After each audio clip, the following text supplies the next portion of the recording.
கர்த்தருடைய பரிசுத்த நாமத்துக்கு மகிமை உண்டாகட்டும். நாம் வாசிக்கலாம். நீதிமொழிகள் புஸ்தகம் 1வது அதிகாரம் 7வது வசனத்தின் முதற் பகுதி. கர்த்தருக்கு பயப்படுதலே ஞானத்தின் ஆரம்பம்.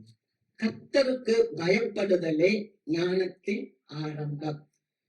இன்னைக்கு நல்ல ஒரு தலைப்பு ஆண்டவர் நம்மோடு கூட பேசுகிறார். ஆமென். கர்த்தருக்கு பயப்படுதல். இன்னைக்கு மனுஷர்கள் எதுக்கோ பயப்படுறாங்க. எனக்கு என்ன நடந்துருமோ, அப்படி என்னுடைய எதிர்காலம் எப்படி இருக்குமோ, என்னுடைய சரீரத்துல இருக்க இந்த வியாதி இதனால எனக்கு எப்படி இருக்குமோ அப்படின்னு சொல்லி மனுஷங்க பிசாசுக்கு பயப்படுறாங்க. ஆனா வேதம் சொல்லுது கர்த்தருக்கு பயப்படுகிறதே ஞானத்தின் ஆரம்பம். அல்லேலூயா. கடவுளுக்கு பயப்படணும். இன்னைக்கு கடவுளுக்கு பயப்படுறவங்க இருக்கிறாங்களா அப்படின்னு பார்த்தா கடவுளுக்கு பயப்படுகிற மக்கள் ரொம்ப கொஞ்சம் தான். வைக்கப்போர்ல போய் தங்க ஊசிய பார்ப்பான், தேடுனா எப்படி இருக்கும். நல்ல கற்பனை செய்துப்பாங்க.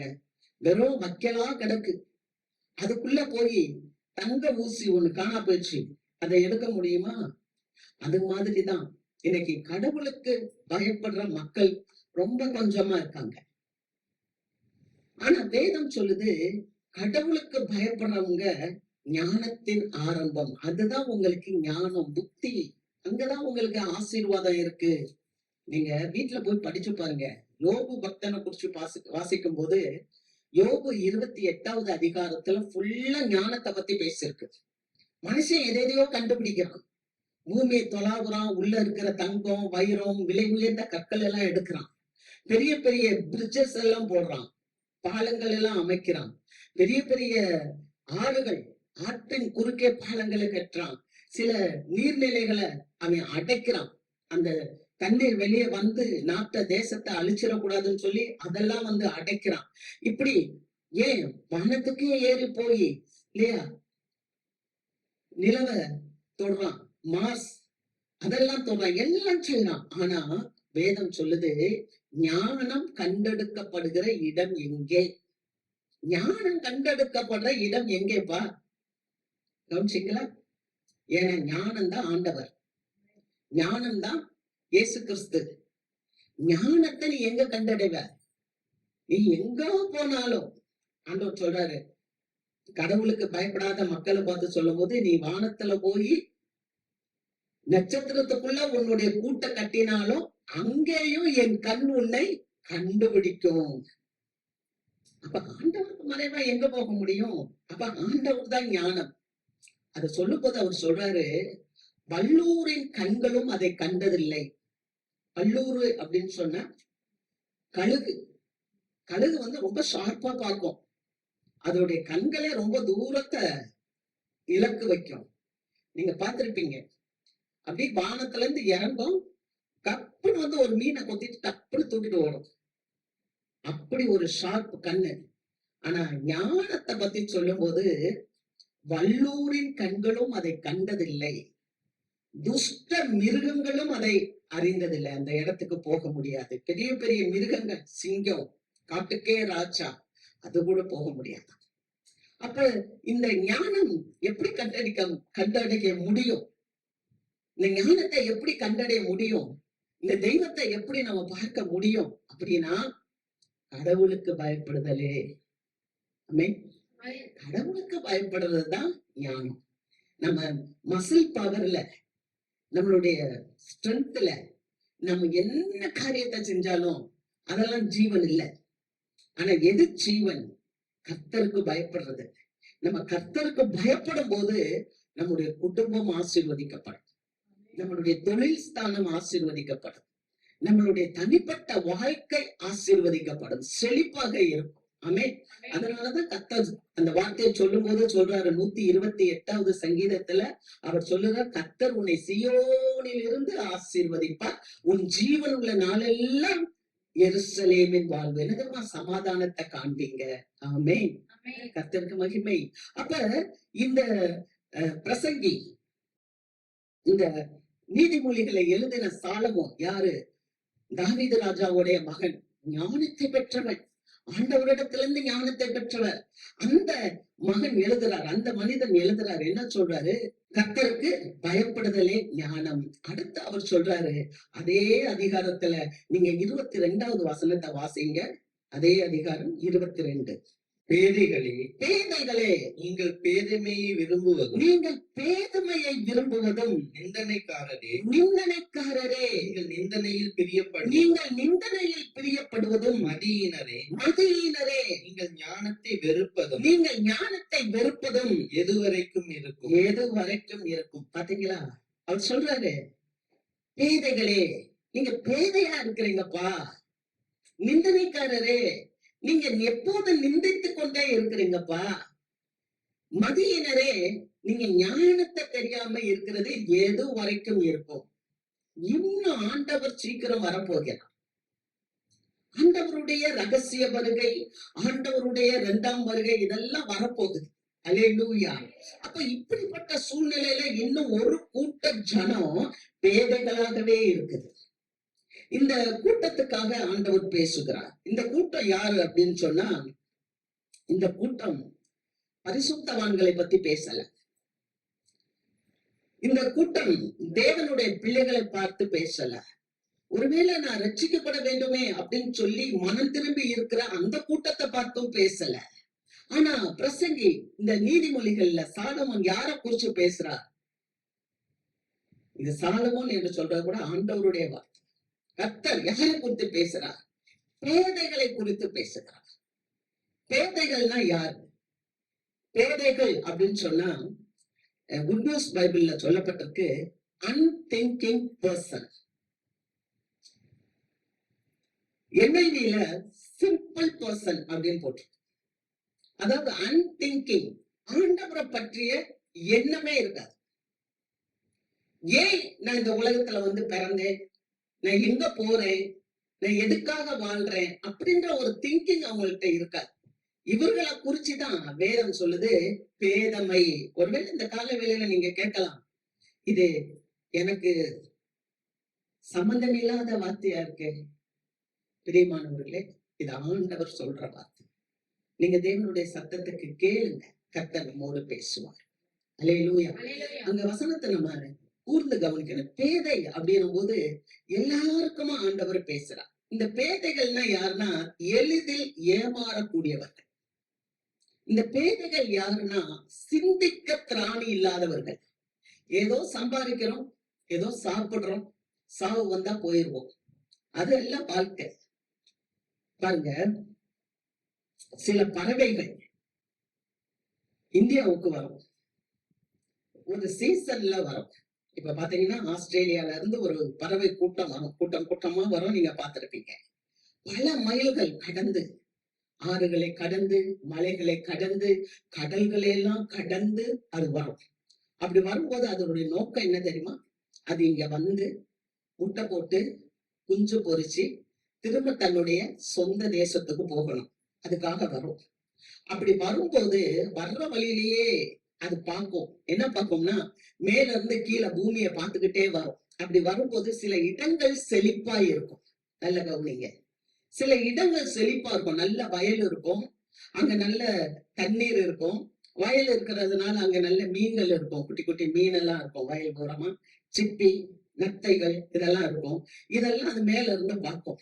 பார்த்த உடனே யோசிக்கும், ஆகா இந்த இடத்துல நல்ல தீனி இருக்குது, இந்த இடத்துல நல்ல போதுமான வசதிகள் இருக்கு, நம்ம இங்கேயே உட்கார்ந்துருவோம் அப்படின்னு சொல்லிட்டு அது என்ன பண்ணும், அந்த இடத்துல உட்கார்ந்துக்கிடும். உட்கார்ந்து அங்க இருக்க மீன்கள், அங்க இருக்க சிப்பிகள், அங்க இருக்கிற தவளை இதெல்லாம் சாப்பிடும். சாப்பிட்டு அங்க இருக்கிற அந்த இன்செக்ட்ஸ் எல்லாம் சாப்பிட்டு கொழுக்க ஆரம்பிச்சிடும்.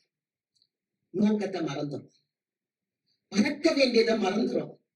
நம்ம பறக்க வேண்டியது இல்ல, இங்கேயே எல்லாமே இருக்குன்னு சொல்லிட்டு, நல்லா கவனிங்க, நமக்கு எல்லாம் இங்கே இருக்கு, இப்படியே நம்ம சாப்பிட்டுட்டு இருந்துடலாம்னு சொல்லிட்டு அங்கேயே இருக்கும் பாருங்க. இப்பதான் வேட்டைக்காரன் வருவான். வேட்டைக்காரன் வரும்போது இந்த பறவையினால என்ன பண்ண முடியாதுன்னா, பறக்க முடியாது. ஏன்னா அந்த இடத்திலே இருந்து அது சாப்பிட்டு கொழுத்து போயிருக்கு. இப்ப பறக்க முடியாது. என்ன பண்ணுவோம் தெரியுமா? வேட்டைக்காரன் வந்து கரெக்டா ஷூட் பண்ணி அந்த பறவையை எடுத்துட்டு போய் வீட்டுல நல்ல சூப் வச்சு குடிச்சிருவான். அந்த பறவையினுடைய லைஃப் முடிஞ்சு போச்சு. அப்படித்தான் இன்னைக்கு பேதையர்கள் கூட்டம் நிறைய இருக்கு. அவங்க எப்படிப்பட்டவங்கன்னு சொன்னா, எங்களுக்கு எல்லாம் தெரியும், நீங்க ஒன்னும் சொல்ல வேண்டாம், எங்களுக்கு ஆண்டவரை பத்தி தெரியாதா? அவர்களையே அவர்கள் ஏமாற்றிக் கொள்ளுகிற ஒரு கூட்டம் தான் பேதமையான கூட்டம். இன்னைக்கு பாத்தீங்கன்னா நிறைய பேதையர்கள் இருக்காங்க. நீங்க பாருங்க, ஒரு சினிமா தியேட்டர்ல ஒரு படம் ரிலீஸ் ஆகுதுன்னா கூட்டத்தை பாருங்க, இல்ல எவ்வளவு கூட்டம் போகுது. அதனால ஒரு பிரயோஜனம் இருக்கா? யோசித்து பாருங்க. கண்களின் இச்சை அந்த பிள்ளைங்களுக்கு ஏமாறுது. அதுக்கு ஒரு ஞானம் இல்ல. நம்ம இத போய் பார்த்து என்ன பண்ண போறோம்? ஞானம் இல்ல. தன் குடும்பத்தை யோசிக்கிறது இல்ல, தன் தாய் தகப்பனை யோசிக்கிறது இல்ல, தன்னுடைய பிள்ளைகள் தன்னுடைய குடும்பம் எதையுமே யோசிக்காது. அது பாட்டுக்கு அங்க போகும். அதுல எத்தனையோ பேரு மரணத்தை கூட நம்ம பார்க்கிறோம். இவங்கெல்லாம் எப்படி? பேதமை. இன்னொரு கூட்டம் பாருங்க, அது எங்க போகும்னா அது அரசியல் தலைவர்களுக்கு பின்னால போகும். நான் தவறு சொல்லல. அரசியல் தலைவர்கள் இந்த உலகத்தை நிர்வகிக்கிறதற்காக அவர்கள் அரசாங்கம் அந்த ஆண்டவரால் ஏற்படுத்தப்பட்டது. ஆமே, அரசாங்கம் ஆண்டவரால் தான் ஏற்படுத்தப்பட்டிருக்கு. ஆனா அதுக்கு பின்னால ஒரு கூட்டம், எவ்வளவு கூட்டம் பாருங்க, ஜனங்க. ஏன்? ஏதோ ஒரு பிழைப்பு கிடைக்கலாம், ஏதோ ஒரு கோஷம் போடுறதுனால ஒரு பிழைப்பு கிடைக்கலாம். ஆனால் அந்த பிழைப்பு நித்திய ஜீவனுக்கு கொண்டு போகாது என்பதை அந்த பேதையர்கள் அறிவதில்லை. அந்த பிழைப்பை மாத்திரமே நம்பி மெய்தேவத்தை விட்டுவிட்டு, மெய்யான ஆண்டவர் யார், அவருக்காக என் நேரத்தை கொடுக்கிறேன், நான் அவருக்காக என்னுடைய செவியை சாய்த்து நல்ல வார்த்தைகளை உள்ள வாங்கி நான் செழிப்பாக, நான் சமாதானமாக, நான் ஆரோக்கியமாக வாழ்கிறேனா அப்படின்றது இப்ப உள்ள தலைமுறைக்கு இல்ல. காரணம் என்ன தெரியுமா? பேதையர்களா இருக்கிறாங்க. பேதையர்களா இருக்கிறாங்க. நீங்க நிறைய பேர் நீங்க வாசிக்கலாம். நீதிமொழிகள் புஸ்தகம் 29வது அதிகாரம் 26வது வசனம். ஆளுகை செய்கிறவனுடைய முக தரிசனத்தை தேடுகிறவர்கள் அநேகர். ஆளுகை செய்கிறவனுடைய முக தரிசனத்தை தேடுகிறவர்கள் அநேகர், ஆனாலும் அவன் அவனுடைய நியாயம் கர்த்தராலே தீரும். நிறைய மனிதர்கள் இப்ப என்ன பண்றது தெரியுமா? பல பிரச்சனைகளை எடுத்து கொண்டு போய் எங்களை ஆளுகை செய்யறவங்க யாரு, அந்த மனுஷனுக்கு முன்னால போய் நிக்கிறாங்க. யாரு ஆளுகை செய்ய? ஆளுகை செய்யறவங்களுக்கே அங்க என்ன இருக்கு? ஆட்டம் இருக்கு. ஆமே. அவர் ஆண்டவர் எப்படிப்பட்டவர்? அவர் ராஜாக்களை தள்ளி ராஜாக்களை ஏற்படுத்துகிற தேவன். அவர் காலங்களையும் அவர் சமயங்களையும் மாற்றுகிற தேவன். அவர் நேரத்தை எல்லாம் மாற்றுகிறவர். ஆனா அந்த ஞானம் இல்லாமல் பேதமை நிறைந்தவர்கள் இன்னைக்கும் அரசியல் தலைவர்களை தேடி அவர்களுடைய முக தரிசனத்தை கண்டு எப்படியாகில நம்ம காத்துக் கொள்ளலாமா? இன்னைக்கு அப்படிதான் ஒரு கூட்டம் இருக்கு. ஆன்மீகத்துல கூட அரசியல் தலைவர்களை அழைத்து கொண்டு வந்து நம்ம அப்படியே ஆண்டவரை பத்தி பேசிட்டா நான் பெரிய ஆளு.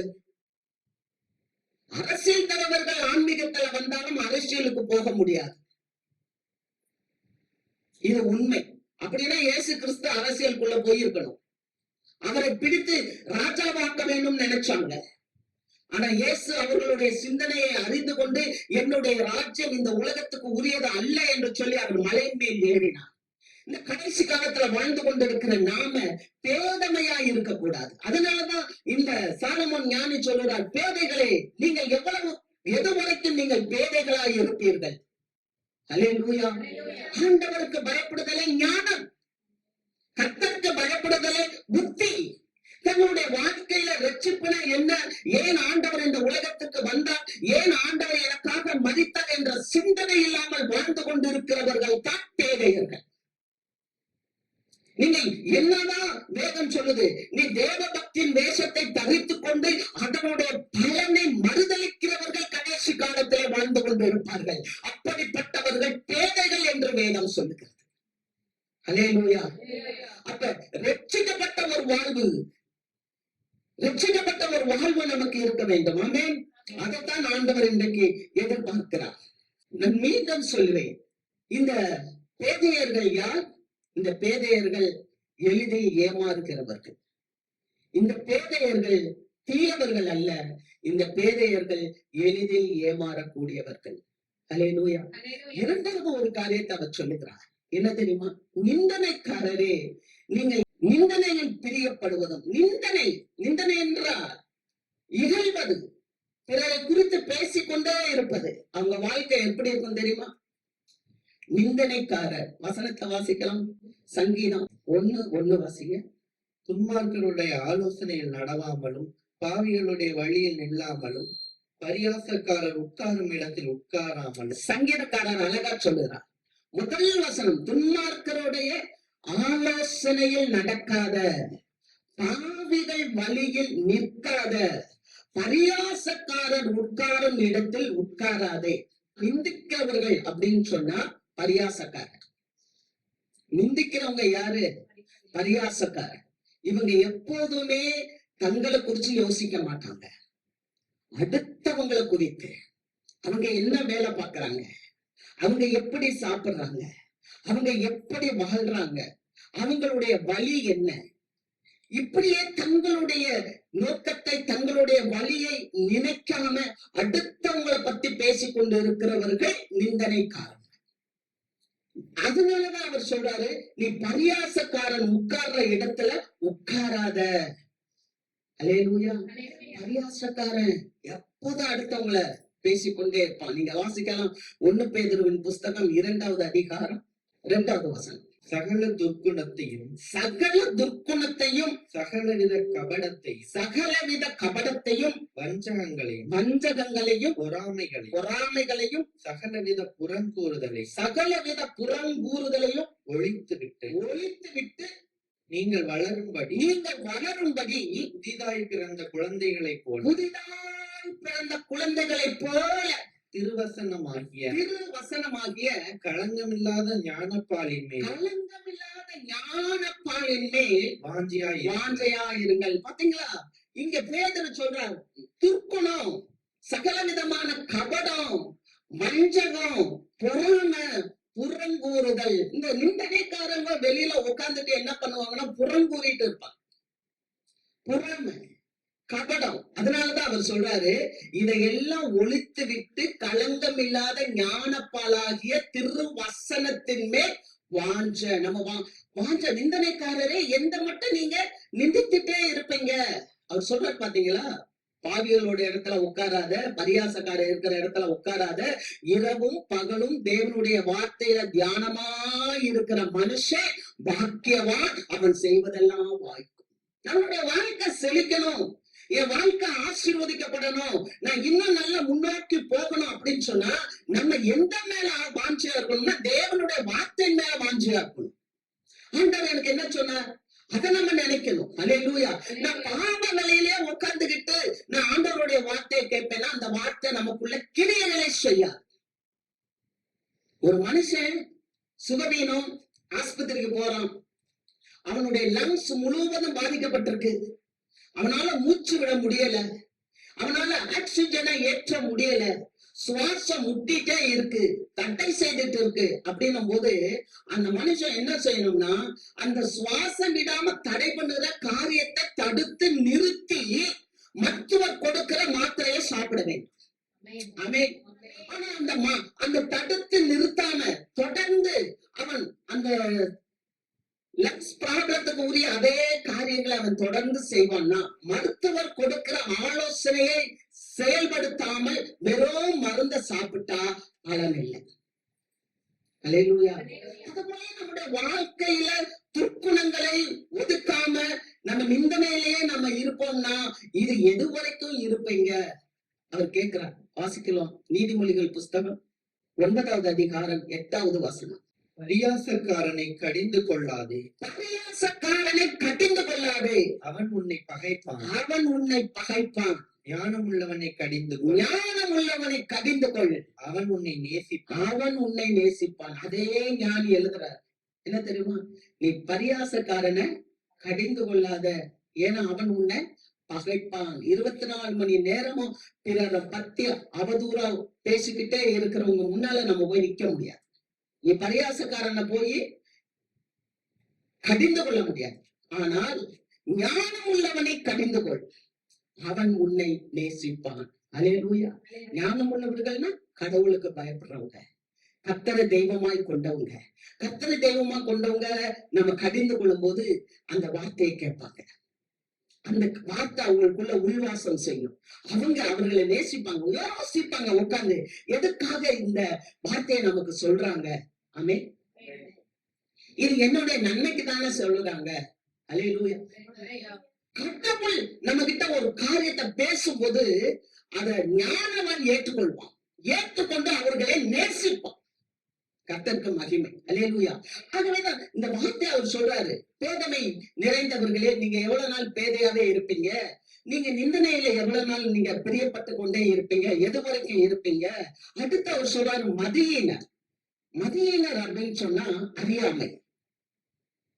நீ எவ்வளவு காலம் மதியினத்திலே நீ வாழ்ந்து கொண்டிருப்ப. அல்லேலூயா.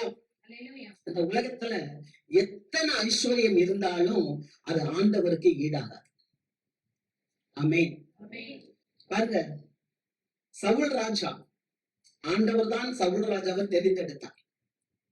சாமுவேல் பலமுறை வந்து சொல்ற, ஏப்பா ஏன் அவசரப்படுற, ஏன் நான் வர்றதுக்கு முன்னால நீ பலியை செலுத்திட்ட, நான் தான் வர்றேன்னு சொன்னேனே, ஆனா ஏன் பலியை செலுத்திட்ட. ஆனா அதை குறிச்சு அவன் கேட்கிறதே இல்லை. சவுல் ராஜா ஆண்டவரால தெரிந்தெடுக்கப்பட்டவர் தான். கவனிங்க, சாமுவேல் வந்து சொல்றாரு, அப்பா அமலேக்கியர்கள் எல்லாம் அழித்து போடு, ஒருத்தரையும் வைக்காத, பெரியோ சிறியோ குட்டி குழந்தைங்க ஆடு மாடு எல்லாத்தையும் அழிச்சு போடு சொல்றார். ஆனா சவுல் கீழ்ப்படியல, அறியாமை. எத்தனை முறை சொன்னாலும் ஞானமற்றவனை போல் சவுல் இருந்தார். ஒரு காலம் வந்துச்சு, சவுல் என்ன பண்ணார், அவரே தன்னை மாய்த்து கொண்டார். அதனாலதான் அவர் சொல்றார், ஆண்டவர் சொல்றார், மதியினரே, எந்த மட்டும் நீங்க ஞானம் இல்லாம இருப்பீங்க, நான் தானே உங்களுக்கு ஒரு தீர்க்கதரிசியை அனுப்புறேன், நான் தானே உங்களுக்கு ஒரு ஊழியரை அனுப்புறேன், நான் தானே உங்களுக்கு வார்த்தை கொடுக்கிறேன், நீ ஏன் செவி கொடுக்க மாட்டேன்ற. பாருங்க, ரொம்ப ஒரு ஆசீர்வாதமா இருந்தவன் ஏசா. ஒரு வீட்டுல ஒரு பிள்ளைக்கு, மூத்த பிள்ளைக்கு சேஷ்டபுத்திர பாகம் உண்டு. சேஷ்டபுத்திர பாகம்னா ரெட்டிப்பான ஆசீர்வாதம். 2 ஆசீர்வாதம் மூத்த பிள்ளைக்கு உண்டு. ஆனா இந்த ஏசா என்ன பண்ணிட்டான், நான் ரொம்ப பசியா இருக்கேன், நான் ரொம்ப களைச்சு போயிருக்கேன் அப்படின்னு சொல்லிட்டு கூடார வாசியா இருந்த யாக்கோபிட்ட போய் கேட்டான், நீ சமைக்கிற கூழ்ல கொஞ்சம் கொடு, நான் ரொம்ப பசியா இருக்கேன். அப்ப அவன் சொன்னான், நான் உனக்கு இந்த கூழை கொடுக்கிறேன், உன்னுடைய சேஷ்டபுத்திர பாகத்தை எனக்கு கொடு, விற்று போடுன்னு சொன்னான். இன்னைக்கு பேதையானவர்கள், நிந்தனைக்காரர்கள், இன்னைக்கு மதியினர்கள் என்ன செய்யறாங்க தெரியுமா, ஆண்டவரிடத்திலிருந்து பெற்ற அந்த அபிஷேகம், அந்த ஆசீர்வாதம், சேஷ்டபுத்திர பாகத்தை விற்று போட்டு இந்த ஆண்டவர் வேண்டாம், எனக்கு உலகம் போதும், உலகத்துல இருக்க சிற்றின்பம் போதும், உலகத்துல காணப்படுகிற இந்த ஆசீர்வாதமே போதும் சொல்லி இருக்காங்க. சேஷ்டபுத்திர பாகத்தை அவன் அசட்டை பண்ணினான். அசட்டை பண்றோம்ல, ஆண்டவர் அசட்டை பண்றோம்ல, ஆலயத்துக்கு வானா வரமாட்டேன்றோம், அசட்டை. ஊழியக்காரவங்க கூப்பிட்டா வரமாட்டேன்றோம், அசட்டை. The day will come. The day will come. அது யாரா இருந்தாலும் சரி, இந்த யூடியூப்ல கேட்டுக்கொண்டிருக்க யாரா இருந்தாலும் சரி, ஒரு நேரம் வரும், ஒரு நேரம் வரும். நேற்று ஒரு அம்மாட்ட நைட் பேசிட்டு இருந்தேன், இன்னும் கோயிலுக்கே போக மாட்டேன்ற, படுத்து கிடைக்க. எத்தனை வருஷமா, எனக்கு 60 வயசு ஆயிடுச்சு. 60 வயசு ஆனா என்ன, உனக்கு ஜீவன் கொடுத்திருக்காரு, உனக்கு மூச்சு கொடுத்திருக்கிறாரு, உனக்கு குடும்பத்தை கொடுத்திருக்கிறாரு, நீ ஆலயத்துக்கு போ, பரவாயில்ல. என்னை பத்தி ஆண்டவருக்கு தெரியும். சுயநீதி, சுயநீதி. ஜீவனை தந்தவரை தேட முடியல. இவ்வளவு பெரிய உலகத்தை படைத்து அந்த சராசரங்களை படைத்திருக்கிறார். ஆண்டவர் படைத்த இந்த நிலம், நீர், காற்று, எல்லாம், ஆகாயம் எல்லாத்தையும் மனிதர்கள் பயன்படுத்துறாங்க. ஆனா ஆண்டவரை துதிக்க நன்றியற்றவர்களா இருக்கிறாங்க. ஆண்டவரிடத்துல வருவதற்கு மனசு இல்லை. ஆனா ஆண்டவர் படைச்சதெல்லாம் எனக்கு வேணும். ஒரு நாள் காத்து இல்லாட்டினா என்ன ஆகும்? மூச்சு விட முடியாது. அல்லேலூயா. காலத்தையும் சமயத்தையும் மாற்றுகிறவர் ஆண்டவர். அங்க நிக்கணும். மாற்றத்தை நம்ம மாற்றம் கொண்டு வர முடியாது. நான் ஒன்றும் இல்லை ஆண்டவரே, அப்படிதான் சொல்றேன். நான் உமக்கு முன்பாக ஒன்றுமில்லை. இதெல்லாம் அந்த சராசரங்களை படைத்து எனக்கு கொடுத்தவர். இதை நான் சுதந்திரித்து உமக்கு நன்றி உடையவளாய் வாழ வேண்டும். அல்லேலூயா. கர்த்தருக்கு மகிமை. இன்னைக்கு நிறைய பேர் மதீனமா இருக்காங்க. ஞானம் இல்ல, அசட்டை பண்றோம். சேஷ்டபுத்திர பார்க்கணும், தேவனுடைய பிள்ளை என்பதை அசட்டை பண்ணி விடுகிறோம். ஆனால் இது எதுவரைக்கும்? அருமையான தேவ பிள்ளைகளே, ஒருவேளை இந்த சூழ்நிலையை நாம உட்கார்ந்து இருக்கலாம். கோபப்படுறோம். கோபப்படுவதால் யாருக்கெல்லாம் சில வார்த்தைகள் ஆண்டவர் பேசும்போது நம்ம என்ன பண்றோம்? மனிதர்கள் மேல கோபப்படுறோம். ஒரு மனுஷன் இருந்தான், அவனுக்கு நாளை காலையில இன்டர்வியூ. அவன் இன்டர்வியூக்கு போகணும். நல்ல வேலை, அருமையான வேலை, வாழ்க்கையில அவன் தான் செட்டில் ஆகணும், உயர்ந்த பதவி. காலையில வேலைக்கு போகணும்னு சொல்லிட்டு ராத்திரி கிளாக் எடுத்து அலாரத்தை வச்சு படுத்து தூங்குறான். காலையில அலாரம் அடிக்குது. ஆனா அறிவு இல்ல. அலாரம் அடிக்க கோபம் ஓங்கி ஒரு அடி அடிச்சு தூக்கி சவத்துல அடிச்சுட்டான். தூக்கத்துல அடிச்சு போட்டுட்டு நல்லா தூங்கிட்டான். கோபம். காலையில இன்றைக்கு போக முடியல, நேரம் போயிடுச்சு. வேற ஒரு மனிதன் அந்த வேலையை தட்டிட்டு போயிட்டான். வாழ்க்கையே இருளாயிடுச்சு. சில நேரம் உங்களுக்கு கடிந்து கொள்ளுதல் வரும்போது கர்த்தர் உங்களோடு பேசுறாருன்னா அதை ஏற்றுக்கொள்ள வேண்டும். அல்லேலூயா. வாசிக்கலாம். நீதிமொழிகள் 22:3. விவேகி ஆபத்தை கண்டு மறைந்து கொள்ளுகிறார், பேதைகள் நெடுக போய் தண்டிக்கப்படுகிறார்கள். விவேகி ஆபத்தை கண்டு மறைந்து கொள்கிறான். ஆபத்திற்கு நீ போற வழியில ஆபத்து இருக்கு. ஆனா விவேகி, விவேகி யாரு? புரிந்து கொள்றவன். புரிந்து கொள்ளுகிறவன் ஆபத்தை கண்டு மறைந்து கொள்கிறான். பேதைகள், பேதைகள்னா ஈஸியா ஏமாறக்கூடியவர்கள். எனக்கு எல்லாமே தெரியும், நீ என்ன எனக்கு சொல்லுவது? அவர்கள் நெடுக போய் தண்டிக்கப்படுகிறார்கள். அவர் சொல்றார், சாலமன் சொல்றார், நல்ல எக்ஸ்பீரியன்ஸ்டு மேன். அவர் சொல்றாரு, என் கண்கள் இச்சித்தவைகளை நான் ஒன்றையும் விடல. என் மனசு எதெல்லாம் விரும்புச்சோ அதெல்லாம் நான் செஞ்சேன். என்ன மாதிரி வசதி படைச்சவன் யாருமே இல்லை. அந்த எக்ஸ்பீரியன்ஸ்டு மேன் சொல்றாரு. என்ன சொல்றாரு தெரியுமா? விவேகி ஆபத்தை கண்டு மறைந்து கொள்கிறான். பேதை நெடுக போய் தண்டிக்கப்படுது. ஆண்டவர் சொல்ற காரியம், பேதைகளே, பேதையரே, எது வரைக்கும் நீ பேதையா இருப்ப? நிந்தனைக்காரரே, எது வரைக்கும் நீ நிந்தித்துக் கொண்டிருப்ப? மதியினரே, எந்த மட்டும் நீங்க ஞானம் இல்லாம இருப்பீங்க? அதனால அவர் சொல்றாரு, பவுல் சொல்றாரு, கொரிந்தியருக்கு வரும்போது சொல்றாரு, நான் சிறந்த வசனிப்போடு ஞானத்தோடு உங்கள்கிட்ட பேச வரல, மனிதனுடைய ஞானத்தோடு நான் உங்கள்கிட்ட பேச வரல, தேவன் கொடுத்த ஞானத்துல நான் உங்கள்கிட்ட பேச வந்தேன். ஆண்டவர் உங்களுக்காக ஒரு பெரிய ஆசீர்வாதத்தை வச்சிருக்கிறார். அது என்ன ஆசீர்வாதம்? அந்த வாசிக்கலாம். 1 கொரிந்தியர் 2:4 வாசிங்க.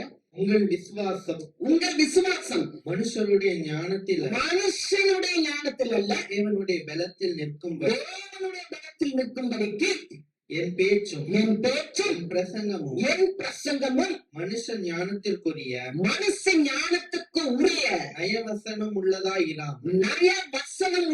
இராமல் ஆவியினாலும் இடத்தினாலும் உறுதிப்படுத்தப்பட்டதாய் இருந்தது. பவுல் அப்போஸ்தலன் சொல்றார், படித்தவர், நல்ல ஞானி. ஆனா அவர் சொல்றார், நான் மனுஷ ஞானம்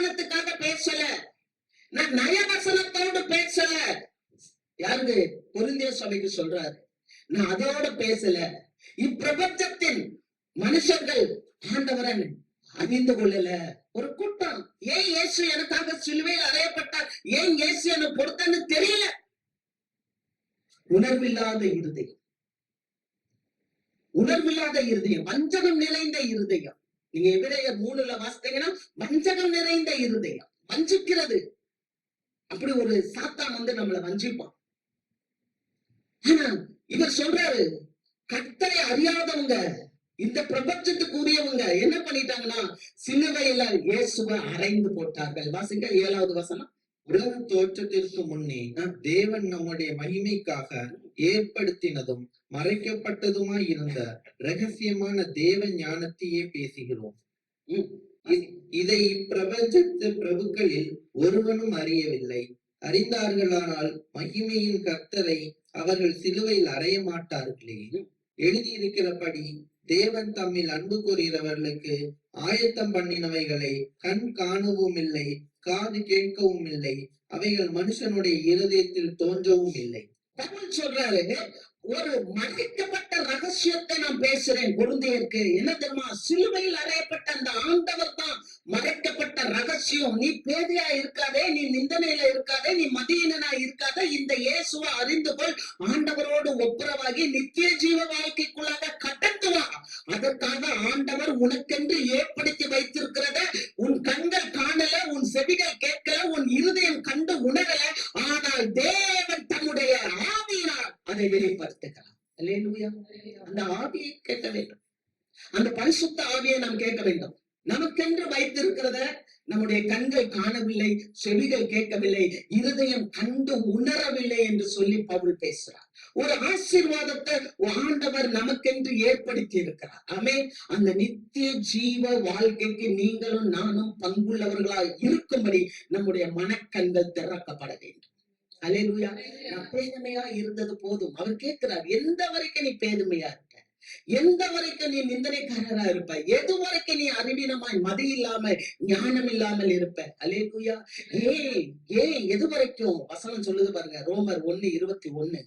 அவர்கள் தேவனை அறிந்தும் அவரை தேவன் என்று மகிமைப்படுத்தாமலும் ஸ்தோத்தரியாமலும் இருந்து தங்கள் சிந்தனைகளினாலே வீணரானார்கள்.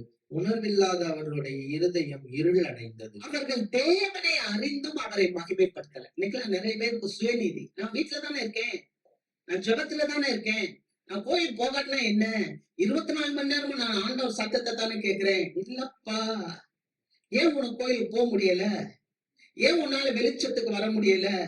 அவர்கள் தேவனை அறிந்திருந்தும் அவர்கள் தேவன் என்று மகிமைப்படுத்தாமல் ஸ்தோத்தரியாமல் இருந்து தங்கள் சிந்தனைகளினாலே வீணரானார்கள். அவர்களுடைய இருதயம் இருள் அடைந்தது. நல்லா கவனிச்சுக்கோங்க, இருதயம் இருள் அடைஞ்சிருக்கு. அந்த இருதயம் இருள் அடையாம நம்ம பார்த்துக்கிடணும். அல்லேலூயா. இந்த இருதயம் தான் நம்மளை நியாயம் தீர்க்கும். இந்த இருதயம் வெளிச்சமா இருக்கணும். இன்னைக்கு நிறைய பேர் நிறைய காரியங்களை பெற்றுக்கொள்கிறோம். நான் சொன்னேன், நீ ஜீவனோட இருக்கிற, ஆண்டவருக்கு நன்றி செலுத்து, ஆண்டவருக்கு பயப்படு. ஆண்டவருக்கு பயப்படுறதா ஞானம். அல்லேலூயா. நிறைய பேர் காலம் கடத்தி கொண்டு இருக்கிறாங்க. அது ரொம்ப கடினம். காலத்தை கடத்தி கொண்டு நாளைக்கு பாத்துக்கலாம், சரி நான் நாளைக்கு பாத்துக்கலாம். ஆனா ஆண்டவர் இன்னைக்கு வந்துருவார். எச்சரிப்பு, எச்சரிப்பு. இனி காலம் செல்லாது. கடைசி காலத்துல வாழ்ந்துட்டு இருக்கோம். எது வேணாலும் நடக்கலாம். ஆண்டவர் தீர்க்க தரிசனமா பேசிக் கொண்டிருக்கிறார். நாளைக்கு பார்த்துக்கலாம், நாளைக்கு பார்த்துக்கலாம். Tomorrow never comes. ஆமென். நாளை ஒருபோதும் வராது. இந்த நாள் ரட்சணிய நாள், இந்த நாள் அனுக்கிரகத்தின் காலம். இன்றைக்கே மனம் திரும்ப வேண்டும். ஏன்னா ஆண்டவர் சொன்னார், இன்றைக்கு நீ என்னுடனே கூட பரதேசில் இருப்பாய். ஆமென். நாளைக்கு இருப்பன்னு சொல்லல, இன்றைக்கு மனம் திரும்ப வேணும். நம்ம டிலே பண்ண என்ன பண்றோம் தெரியுமா?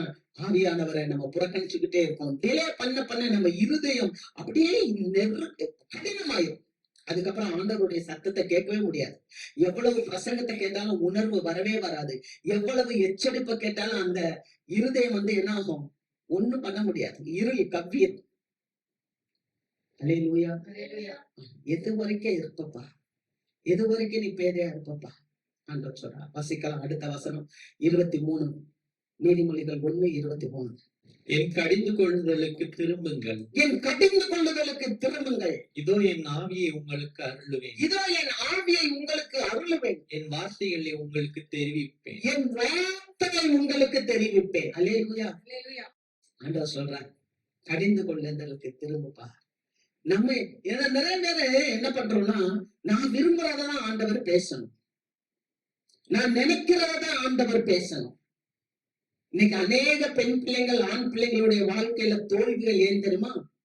குறிப்பா இப்ப உள்ள அந்த ஜென்சி அப்படின்றாங்க, இந்த பிள்ளைகளுடைய வாழ்க்கையில தோல்வி என்ன தெரியுமா? பேரண்ட்ஸ் செல்லம் கொடுத்தே வளர்த்துட்டாங்க. அதுக்கு பசினா என்னன்னு தெரியாது, குளிர்னா என்னன்னு தெரியாது, வசதி வாய்ப்புகள்ல வளர்த்துட்டனால அது என்ன பண்ணுது? நான் என்ன நினைக்கிறேனோ அது நடக்கணும். நீ நினைக்கிறது அங்க நடக்காம போகும்போது அதை எப்படி ஃபேஸ் பண்ணணும் அத பேரண்ட்ஸ் சொல்லிக் கொடுக்கல. அதனால ஆண்டவர் சொல்றார், என் கடிந்து கொள்ளுதலுக்கு திரும்புங்கள். அல்லேலூயா. ஆண்டவர் கடிந்து கொள்ளுதல். நம்ம யாரை வேணாலும் ஏமாத்தலாம், ஆண்டவரை ஏமாத்தவே முடியாது. ஆண்டவர் எப்படிப்பட்டவர் தெரியுமா? நம்மளுடைய சிந்தையை அறிந்திருக்கிறார். எப்போதுமே அவர் சொல்லுவார் பரிசேயர்களை பார்த்து, என்ன யோசிக்கிற, என்ன நினைக்கிற, ஓ இவன் எங்க இருந்தான், எல்லாமே சொல்லிடுவார். சோ நம்ம சிந்தையை பார்க்கிறது. அவர் சொல்றார், கடிந்து கொள்ளுதலுக்கு திரும்ப, என் ஆவியை உங்களுக்கு அருளுவே. ஆமென். அவருடைய மரணம் வீணா போகாது. அவர் அனுப்புன அந்த ஆவி, பெந்தேகொஸ்தே நாள்ல அவர் அனுப்புன அந்த பரிசுத்த ஆவி, அதுதான் கர்த்தர் கொடுத்த தீபம். கர்த்தர் கொடுத்த தீபம். அந்த தீபம் நம்ம இருதயத்துல இருக்கும்போது அந்த தீபம் நம்மளை வழி நடக்கும். சத்தத்தை கேளு, என் ஆவியை உனக்குள் வைப்பேன், என் வார்த்தையை உங்களுக்குள்ள வைப்பேன். அவர் சொல்ற அவர் வார்த்தை நமக்குள்ள இருந்தா அவர் சொல்லுவாரு, என்ன தெரியுமா சொல்லுவாரு? நீ போகும் இடமெல்லாம் நான் உன்னோடு கூட இருக்கிறேன். ஆமென்.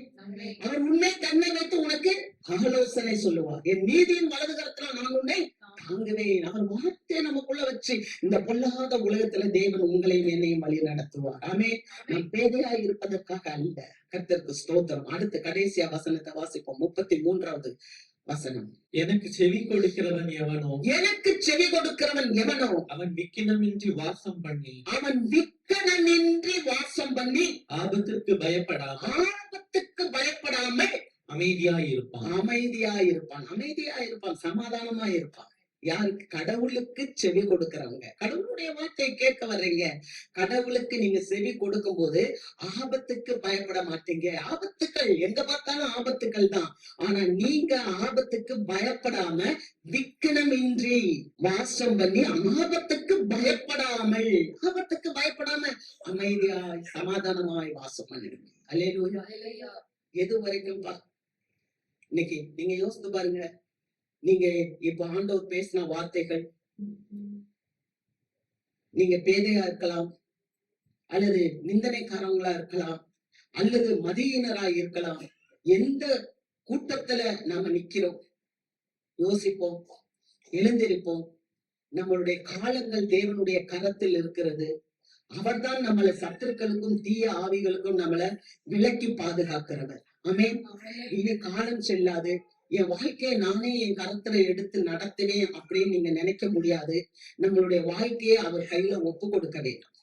உன் வழியை கர்த்தருக்கு ஒப்புவித்து அவர் மேல் நம்பிக்கையா இரு, அவரே காரியத்தை வாய்க்க பண்ணுவார். ஆக நம்மளுடைய வழியை ஆண்டவர்கிட்ட ஒப்பு கொடுக்கும் போது, நம்ம அவர் வார்த்தையை ஏற்றுக்கொள்ளும் போது விக்கனம் இல்லாமல், ஆபத்துக்கு பயம் இல்லாமல் நம்மளால வாழ முடியும். ஆமென். எந்திரிப்போம்.